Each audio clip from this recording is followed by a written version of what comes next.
On se retrouve avec Célim Maric pour... Quand tu le dis vite comme ça, Célim Maric, tu sais ça. Ça colle le M et le A. Ça colle, ça fait Célim Maric. Célim Maric. Voilà, Célim Maric. Pour une vidéo, comment on appelle ça? Tu sais, quand c'est... Oui, une vidéo bonus, une vidéo hors interview. Voilà. Où on interagit un peu sur tous les tweets. Mais sur les tweets, sur tous vos tweets, sur tous vos commentaires. Parfois, je dois l'avouer, ce sont des tweets qui sont quand même bien salaces. Et je vais te faire réagir à tous ces tweets pour que tu puisses, Célim, nous communiquer ton avis à ma communauté et à moi-même sur les personnes qui sont citées. On parlera aussi, j'ai sélectionné 3 photos de ton compte Instagram, on va passer au crypte ton compte Insta. Ça va? Allez, c'est parti, on commence avec le premier tweet, tu réponds du tac au tac? Ouais? Vas-y. Allez, c'est parti pour ton tweet back. Premier tweet... La Dotrexyco va se faire accueillir comme un chef d'État à son arrivée en Colombie. C'est normal, elle est l'égérie de leur production principale. C'est dur, c'est dur. C'est dur parfois. Ah, c'est dur. Mais c'est la réalité des réseaux sociaux. Ouais, c'est compliqué. Ouais, qu'est-ce que tu veux que je dise? Je peux rien dire, je vais pas approuver, j'ai rigolé. Voilà, je rigole. C'est marrant. C'est marrant, mais c'est dur. Tweet de Ikebukuru. Je tombe sur les Anges 11 et je n'ai jamais autant ri. Entre le chanteur du Feu de Camp et le Ken version Leader Price, j'ai l'impression que la télé-réalité c'est de pire en pire. Le type, il veut percer au State, il ne sait pas aligner 2 mots d'anglais. Le chanteur du Feu de Camp, c'est Abel. Ouais. Je l'aime bien, Abel. Il est mignon. Mais c'est vrai que en fait le problème c'est que il a toujours sa guitare et il chante tout le temps. Donc c'est vrai que ça fait un peu chanteur feu de camp. Mais derrière ça, il y a un vrai talent, c'est un vrai chanteur. Voilà, il a quand même fait The Voice. Bien sûr. Et puis il a quand même sorti un single, il a enregistré un single dans Les Anges. Donc voilà, c'est un vrai bon chanteur par contre. Tweet de Élise qui écrit « Je ne sais plus si je préfère les mystères de l'amour ou les Anges 11, niveau acting et scénario. Oui, j'ai des goûts de chiottes. » Ouais, ça tacle dur là. T'as rien de positif? Je peux comprendre. Je peux comprendre cette personne, ouais. Pourquoi tu peux comprendre cette personne? Parce que c'est vrai qu'on peut tomber sur des épisodes qui sont un petit peu compliqués. Tweet de Oussama Ous. Hilary, plus conne et plus détestable qu'elle, je pense pas que cela puisse exister. Elle me donne envie de ne plus regarder les Anges 11. Très détesté aussi, Hilary, sur les réseaux. Est-ce que tu sais pourquoi? Est-ce que tu peux nous éclairer? Ouais, je pense que c'est un tout. C'est sa prise de position. C'est le fait aussi qu'elle soit très très proche d'Aurélie. Donc indirectement, elle est assimilée à elle. Et puis voilà. Et puis quand Aurélie a raison, Hilary suit. Quand Aurélie a tort, Hilary suit. D'accord, mais il est où la vie personnelle là-dedans? Le mien? Non, celui d'Hilary? Je sais pas. Faut lui demander. Tweet de c'est pas Rémi, c'est tweet de Alexia7. Bizarrement, on dirait de mauvais acteurs. Désolé, mais la Dautré, c'est dommage, elle surjoue. Je sais que dans la vraie vie, elle n'est pas comme ça. C'est dommage. C'est vrai, c'est ce que j'ai dit, un petit peu avant. Elle est comment dans la vraie vie?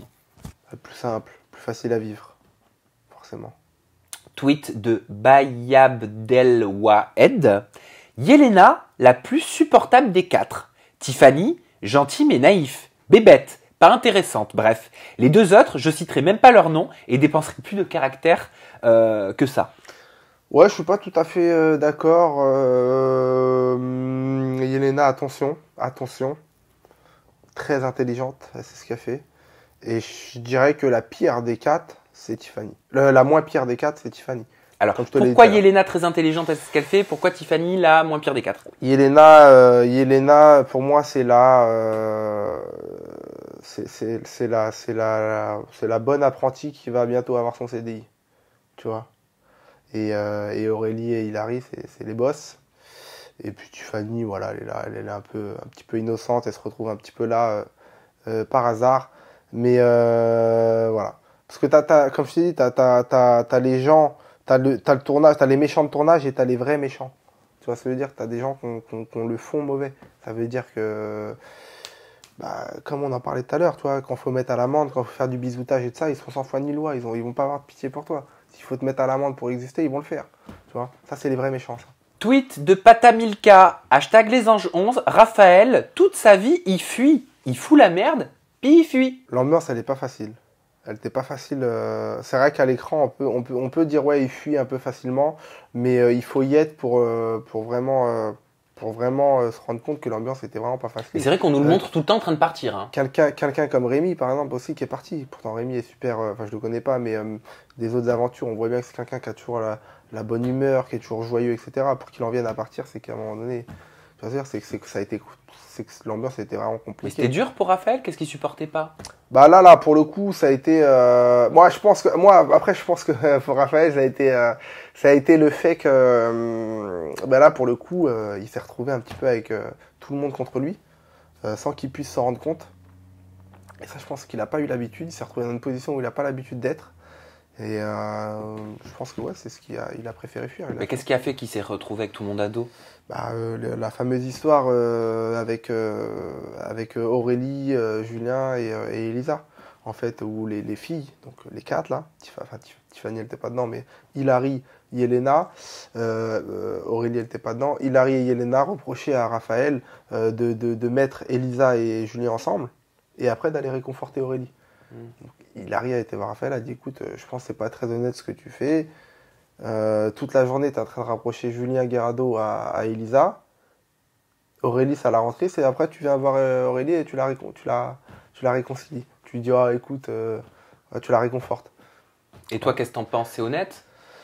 Écoute, je pense que pour Hilary, c'était pas possible d'être dans les deux rôles. Pour moi, c'était tout à fait possible.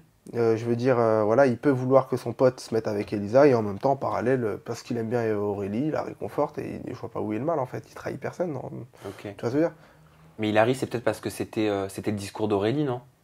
Non, parce que pour le coup, Aurélie, elle l'avait justement. Aurélie d'ailleurs engueule un peu Hilary parce que là, pour le coup, bah, tout le monde s'attendait à une réaction d'Aurélie. Elle en a pas eu. Elle l'a plutôt bien accepté que Julien embrasse Elisa. Bah oui. Et elle l'a bien accepté, mais c'est ses copines qui sont venues foutre la merde. Bref. Tweet de OliveTom6. Hashtag les anges 11. Tiffany n'a grave pas de personnalité. C'est grave une suiveuse. Et ça se sent à des kilomètres que Raph va rejoindre Tiff, la tige plante verte en Colombie. Qu'est-ce que je te dise? Ça suit ce que je te disais tout à l'heure. Voilà, que Tiffany, dans le groupe des 4, c'était celle qui avait le moins de vices, celle qui avait le moins de méchanceté en elle, donc forcément oui, elle va apparaître forcément pour la suiveuse. On peut pas ne pas suivre et conserver sa personnalité? Faut leur demander, hein. Moi je suis personne. Il y a des candidats qui suivent personne. Maintenant eux, ils ont opté pour cette façon d'agir en tournage, c'est leur problème. C'est aujourd'hui, ils regardent, ils en payent les conséquences. Les gens le voient. Voilà, quand t'es faux, ça se voit. Quand tu fais de la merde, ça se voit. Tweet de Ma et Maz, hashtag les anges 11. Par contre, Nicolo, il ne suffit pas d'être italien. Il faut avoir du charisme et de l'allure. C'est le prototype du mec sympa, très bon ami, mais sans plus. Secoue tes cocos. Ouais. Nicolo très marrant. Bon, j'ai bien aimé Nicolo sur un truc, c'est que pareil, il dérangeait énormément dans la vie. En fait, je t'explique. Nicolo, c'est quelqu'un qui a fait de la télé en Italie. Oui, je sais. Donc ça veut dire que lui, ce système de hiérarchie là, des grosses têtes, des pas grosses têtes, lui, il connaît pas ça. Ça veut dire que lui, il arrive en France. Raphaël, il sait pas c'est qui. Hilary, il sait pas c'est qui. Aurélie, il sait pas c'est qui. Donc en fait, Julien Guerrado, il sait pas c'est qui. Tu vois. Donc en fait, pour lui, tout le monde, il a mis tout le monde sur le même piédestal. À la même enseigne. Donc ça veut dire quand fallait dire merde à Julien et quand fallait dire merde à Aurélie ou s'il fallait dire merde à Raphaël, il allait le dire. Tu vois ce que je veux dire? Il n'y avait pas cette appréhension. Oui, cette personne-là, c'est une grosse tête, je l'ai vue à la télé pendant 10 ans. Non, lui, il les connaît pas. Donc ça j'ai kiffé parce qu'il a dérangé parfois et il était cash, il disait vraiment ce qu'il pensait. S'il pensait que tu étais hypocrite, il allait te le dire en plein nez. En plein nez. Et il y en a plein qui le pensaient. En fait, ce que lui disait, il y en a plein qui le pensaient, mais qui n'osaient pas forcément le dire parce que cette critique allait se diriger plutôt vers une grosse tête, tu vois, vers quelqu'un d'influent dans la villa. Donc, voilà, les gens n'allaient pas le dire. Bah, lui, Nicolo allait le dire. Alors, je pense que tu es hypocrite. Il va te regarder et te dire, je pense que toi, Julien Guerrado ou Raphaël ou rien, je pense que tu es hypocrite. Bah, c'est bien. C'était marrant. C'était vraiment... Tweet de Petite Jus 88, mais quelle belle brochette de garces. Hilary, Aurélie et même Tiffany qui s'y met. Je voudrais que des filles ne les respectent pas et piquent leur mec comme ceux qu'elles font à Elisa. Hashtag honteux, hashtag irrespect, hashtag dégueu. Elle me dégoûte. Hashtag les anges 11. Ouais, bah, elles ont pas... qu'elles attendent de voir la suite. Attise-nous. Non, Elisa va pas se laisser faire. Oui, je pense pas, c'est une femme de caractère. Ouais, femme de caractère. Très, très, très forte. Toujours tweet de Petit Jus 88, Julien, il ne fait que retourner sa veste. On dirait un ado de 16 ans qui ne sait pas où il en est. J'en peux plus. C'est pathétique à son âge. Ouvre les yeux sur les garces qui t'entourent et respecte un peu Elisa qui est si bienveillante. Hashtag les anges 11. C'est pareil, il était tiraillé entre les deux. Maintenant, Aurélie, je pense qu'Aurélie, c'était plus le côté où Pascal lui avait dit, voilà, prends soin d'Aurélie, évite de le... Voilà, c'est quand même, elle est fragile, Aurélie. Donc voilà, il était un peu partagé dans cette envie d'être avec Elisa et en même temps pas vouloir faire de mal. Tu vois, tu sais, des fois, à vouloir trop bien faire les choses, tu les fais mal. Là, je pense qu'il était un petit peu dans ce cas de figure. Tweet de Minimoys971, j'ai juré à chaque émission ils mettent plus d'efforts pour se mettre en couple que pour réaliser leurs tâches ou projets. C'est vrai. Ça me fait penser à ça me fait penser à un tweet aussi que j'ai vu il y a pas longtemps qui parlait aussi justement de Moundir et qui disait que cette saison-là, ils en avaient marre, qu'il y avait énormément de rapprochements ou de couples. Hashtag Mela, hashtag les anges 11, ça concerne les deux émissions. Je savais pas, tu vois, je savais pas et... T'es dans le juste. En tout cas, par rapport à ce truc. Ils trouvaient que voilà, on voyait un peu, il y avait trop de dévouement à se mettre en couple, alors qu'à la base, c'est quand même une émission de survie où tu as envie de voir les gens survivre. Typiquement, je vais vous expliquer mon expérience brièvement. Moi, ce qui m'étonne, par exemple, quand je suis en ITV sur Moundir, c'est que quand tu poses une question par rapport à du style « Ah, et alors, qu'est-ce qui te plaît chez tel candidat ou machin ?» Il faudra regarder les épisodes. Mais alors, sur le coup, je me dis « Mais attends, je suis pas une ITV d'Île de la Tentation ou des Princes de l'amour, tu vois, c'est pas une ITV de romance, c'est pas une télé-réalité de romance, c'est de l'aventure. » Mais pourtant, même les histoires d'amour sont devenues, en fait, sous-jacentes à l'aventure, j'ai l'impression. Ouais. Je pense que les gens, ça a l'air, d'après ce que j'ai pu regarder des commentaires et des critiques, les gens, ça a l'air de commencer à les agacer. Parce que oui, quand tu te diriges dans le rayon bonbons, t'as pas envie de trouver du dentifrice ou tu vois ce que je veux dire. Je vois ce que tu veux dire, je peux comprendre. T'as envie de trouver des bonbons. Et quand tu te diriges vers Moundir, t'as envie de voir de la survie et du Moundir. Je peux comprendre. Dernier tweet, après on passe à ton compte Instagram. Hein. J'ai sélectionné 3 photos de ton compte. Donc c'est un tweet de Tu te crois où ?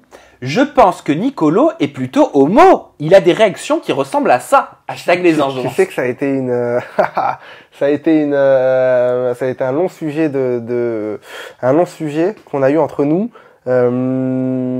Jusqu'à même encore aujourd'hui, c'est vrai qu'il y avait pas mal de candidats dans la villa qui pensaient qu'il était homo. Ouais. Par son attitude, pardon. En fait, à un moment donné, il va se mettre avec Elisa, il va y avoir un rapprochement. Quand j'arrive, après.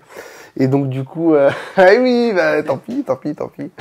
Et donc, du coup, moi, j'ai dit, c'est pas possible. Toi, il a d'aimer les femmes, il enchaîne les femmes, etc. Il peut pas être homo. Ouais, mais si, regarde, il a des attitudes, machin, ça veut rien dire, ça trouve, il se force pour la télé, mais machin. C'est vrai que moi je pense qu'il était plus efféminé que homo, mais il y avait pas mal de candidats qui pensaient qu'il était homo. En fait, quand je suis parti, je suis allé 3 fois en Italie et je me faisais moi-même la réflexion, je me dis oh là là, dis donc, c'est le pays parfait pour moi. Tu vois, j'avais l'impression qu'ils étaient tous homo. Ah ouais. Et en fait, on m'a expliqué que ils sont très métrosexuels en Italie. Tu vois, quoi ils prennent très soin d'eux, ils sont très un peu précieux, mais ça ne veut pas dire forcément que ça a une incidence sur la sexualité. Tu vois, c'est aussi beaucoup la façon de parler ciao, comme ça, tu vois. Très maniéré, on n'a pas forcément l'habitude, tu vois, nous. Tu vois ce que je veux dire? Enfin, c'est l'explication qu'un ami italien m'a fourni. Après, est-ce que c'est vrai, est-ce que c'est faux? S'il y a des Italiens parmi mes abonnés, vous me le dites. C'est vrai. Mais après, c'est vrai que Nicolo, tu sais, il fait pas viril, il fait pas bad boy. Toi, par exemple, tu vois Guerra à côté de Nicolo, c'est vrai que c'est un peu... Je suis plus viril que Nicolo ou pas? Ça se dispute. Tant que ça? Ouais, franchement, ouais. Ah oui, d'accord. Bon, alors, faut peut-être poser des questions alors. Ouais. Toi, t'en penses quoi, toi? Ah, je sais pas. Moi, je te dis par rapport à mon ami italien qui m'avait déjà expliqué ça. Non, mais lui, de Nicolo, de ce que tu vois, Oh, ouais. Moi, je pense pas. Tu penses pas, toi? Je pense pas. T'évites de penser. Ah non, j'évite pas de penser, mais très honnêtement, je pense que c'est vraiment plus sa façon de parler, de s'exprimer. Ouais. Bah, t'es du même avis que moi, alors. Voilà. Après, s'il est à voile et à vapeur, je peux laisser mon numéro de téléphone le jour où je me serai séparé de mon copain actuel. Mais pour l'instant, c'est pas le cas. Non, parce qu'il est mignon, Nicolo. Ça fait un peu poupée. Ouais. Tu sais, un petit côté très poli, tiré, très machin, les dents toutes blanches, la petite mèche parfaite. Ouais. Ça plaît ou ça ne plaît pas, mais moi, je le trouve très mignon. On passe à ton Insta. Ouais. Allez, c'est parti. On va découvrir tout de suite la première photo de ton compte Instagram et c'est une photo de toi, torse nu, une arme à la main, un fusil. Avec pour légende, que pensez-vous faire pour promouvoir la paix dans le monde? Rentrez chez vous et aimez votre famille, Mère Teresa, avec un cœur rouge. J'ai pas tout compris. Bah, je voulais avoir un message de paix avec une image assez poignante qui allait susciter l'intérêt, la suspicion, enfin les gens allaient voir l'indignation, les gens voilà, qu'est-ce qu'il fait, il a une arme autour, tu vois, on va une image qui va faire rentrer les gens dans les clichés, tu vois, qui ensuite ils vont arriver et ils vont se retrouver cons. Tu vois, ils vont voir avec le texte, avec le texte. Voilà, je voulais ce contraste, et c'est ce que j'ai fait. Et d'ailleurs, à un moment donné, j'ai eu un échange avec un abonné qui justement est tombé dans le panneau, aussi bête qu'il a pu être. Il me dit oui, tu promouvois la paix avec une arme, machin, t'as rien compris, machin. Je lui dis écoute, c'est toi qui as rien compris. Je lui dis une arme, ça sert pas que à tuer. Ne t'inquiète pas, n'aie pas peur, c'est la télévision qui s'est éteinte toute seule. Il n'y a pas de fantôme. D'accord. Voilà, elle était très théâtrale cette télé. Voilà, je te laisse poursuivre. Donc du coup voilà, je lui dis une arme, ça sert pas que à tuer des gens. Au contraire, on peut obtenir la paix grâce à une arme, malheureusement. Et puis ça sert pas que à ça, ça sert à chasser, voilà, c'est un symbole. Une arme, tu en fais ce que t'en veux. Dans les mains d'un gentil, tu feras le bien avec une arme. Dans les mains d'un méchant, tu feras le mal avec une arme. Bref. Donc voilà, la réponse que j'ai eue à cette personne. Tu peux comprendre que ça choque certaines personnes? Non, parce que pour moi, je veux dire, tu vois, faut arrêter avec ces clichés de trucs, de machins, ouais, toi, une arme, c'est, voilà, je veux dire, tu prends une autre personne, Nicolo avec une arme, ça aurait peut-être moins suscité l'intérêt, par exemple. Ah, c'est dans ça que tu parles de clichés? Ouais. Que t'as dit de case? Ouais. Non, mais voilà, je sais très bien que rebeu avec une arme, voilà, on peut partir loin tu vois, voilà, on sait très bien, on vit dans un climat actuel de clichés et de stigmatisation, d'amalgame. En ce moment, on est dans ce climat-là. Donc justement, moi, je veux casser ça en fait. Voilà, moi, je suis. Donc c'est une provocation assumée. C'est une provocation qui vient casser les codes et qui vient apporter un message de paix, surtout. Parce que le but de ce post-là, c'était pas juste de regardez, je suis un bad boy, j'ai une arme. C'était vrai. Non, c'était une carabine à plomb. Pourquoi tu Non, parce que c'était chez Kevin. Chez ton ami. Parce qu'il y a son ami Kevin qui est en face et qui nous regarde. Dans sa maison de campagne. Donc voilà, c'était une petite carabine à plomb qu'on retrouve dans les fêtes foraines. Enfin bref, rien de méchant. C'était vraiment juste symbolique. Ensuite, en deuxième post, j'ai sélectionné un de tes passages dans tes PMP. Donc là, vous avez la photo qui apparaît. La thématique était l'amour à la télé, est-ce possible? Était intervenu dans le quart d'heure de vérité animé par Cyril Hanouna. Et tu expliquais qu'il y a 7-8 ans, c'était possible, plus aujourd'hui. Ta position était très claire. Ouais. Non, on ne peut pas trouver l'amour à la télé pour toi. Comme j'ai dit, c'est pas qu'on peut pas trouver l'amour, c'est que aujourd'hui, voilà, c'est compliqué. Alors, il y en a encore qui arrivent à le trouver. Et ça, c'est ce que je me souhaite, à la télé ou même en dehors. Mais pour avoir vécu une relation à la télé, c'est vrai que quand c'est vrai et sincère, c'est magnifique. Maintenant, aujourd'hui, c'est compliqué parce que la plupart des candidats, comme on en parlait tout à l'heure, c'est des gens qui ont été éduqués à la télé sur 10 ans. Tu vois, c'est-à-dire que toute leur adolescence, toute leur jeunesse, ils ont grandi avec des émissions de télé-réalité. Et aujourd'hui, quand ils viennent faire de la télé, c'est pour l'envers du décor, le buzz, etc., l'argent, etc., plus que pour la motivation principale de l'émission. Si c'est une émission d'amour, de trouver l'amour. Si c'est une émission de survie, de survivre. Tu vois ce que je veux dire? Voilà, on est vraiment là dans un but de visibilité, de tout ça, plus que, pour moi, plus que de trouver l'amour. Tu pourrais nous citer 3 candidates ou candidats de télé-réalité avec lesquels tu as tourné qui, selon toi, participent à des émissions uniquement pour la télé et non pas pour trouver l'amour? Je fais référence, je pense au Prince de l'amour, qui est une émission de romance, ou je pense à 10 couples parfaits, qui est une émission de romance. Bon, il y en a plein. Plus que 3? Ouais, il y en a beaucoup plus que 3. Et j'ai même pas envie de citer parce que tu sais, ça peut créer de... On regardait les tweets tout à l'heure, les gens reconnaissent les gens vrais des gens faux, comme on dit, vrai reconnaît vrai. Les gens vrais reconnaissent les gens vrais et les gens vrais reconnaissent aussi les gens faux, du coup, par conséquent. Donc, du coup, j'ai même pas besoin de les désigner. On sait très bien qui ils sont et ça se voit et ça saute aux yeux. Et enfin, en 3e et dernière photo de ton compte Instagram, j'avais sélectionné la photo que tu avais postée pour célébrer le Ramadan, avec pour légende: je tenais à souhaiter un bon Ramadan à tous les musulmans du monde entier. Demain, une épreuve commence pour nous. C'est un mois de correction personnelle, de partage, d'amour, mais surtout d'humanité. Comment ne pas avoir une grosse pensée pour toutes ces personnes qui accompliront ce mois de jeûne sous les bombes, la famine, la maladie, la solitude? Syrie, Palestine, Birmanie, Somalie, Yémen et tout ce que j'oublie. #Ramadan 2019, #pray, God bless. Ouais. C'est un message engagé? C'est un message engagé, un message où voilà, déjà je souhaitais un bon Ramadan donc aux musulmans. Étant pratiquant aussi et faisant le Ramadan, du coup voilà, pour moi j'étais quand même obligé de souhaiter un bon Ramadan à ma communauté. Il y a énormément de Maghrébins, de musulmans qui me suivent parmi ma communauté, donc c'était important. Et il fallait aussi voilà, leur faire un rappel, leur dire que voilà, c'est quoi le but du Ramadan? C'est pas un régime, c'est pas voilà, c'est vraiment le but, c'est vraiment de se corriger soi-même et surtout de se mettre à la place de toutes ces personnes qui tout au long de l'année n'ont pas à manger à leur faim, n'ont pas forcément le droit à la santé comme nous on l'a chez nous. Voilà, tout ça. C'est vraiment un moment où il faut penser à toutes ces personnes-là et ces personnes-là qui vont accomplir le Ramadan. Ça c'est quelque chose qui me touche vraiment parce que je me dis que tu sais que tu as des gens... un jour, je suis tombé, c'est dingue. Un jour, je suis tombé j'étais avec mon père, on regardait la télé, et c'était dans un pays où il y avait la famine. Je sais pas, c'était la Somalie ou je sais plus c'était quoi. Et il y a un jeune enfant qui a posé la question. Donc je crois que c'était un savant ou quelqu'un qui répondait. Et il lui dit, est-ce que mon Ramadan, est-ce que mon jeûne est accepté si au moment de la rupture du jeûne, je mange pas parce que j'ai rien pour manger.